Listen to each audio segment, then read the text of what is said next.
由奧比斯聯合港大醫學院眼科學系推出計劃入面，我哋見到唔少50歲或以上嘅香港公屋住戶眼睛出現問題。奧比斯一直都好重視社區嘅眼睛健康，呢項社區嘅計劃目標係要檢測3000名居住南區、觀塘以及大埔區50歲或以上嘅公屋市民，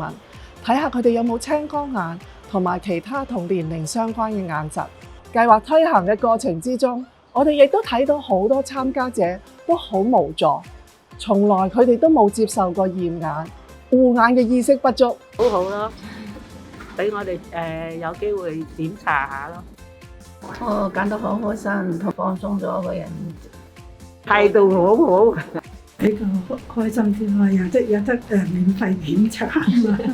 所以知道自己對眼點樣啊嘛。全香港50歲以上嘅居民咧，原來都有大概7% 嘅居民係有青光眼。我哋同奧比斯嘅合作，就透過人工智能，透過 Rota 同超過5800名嘅50歲以上香港居民做咗個眼睛詳細嘅檢查。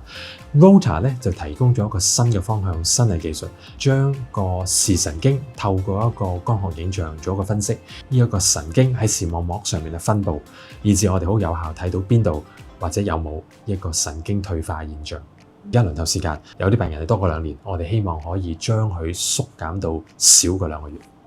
今次事不宜遲計劃反映社區對相關服務需求明確，奧比斯以及港大醫學院眼科學系積極呼籲大眾關注眼睛健康，進行定期眼睛檢查。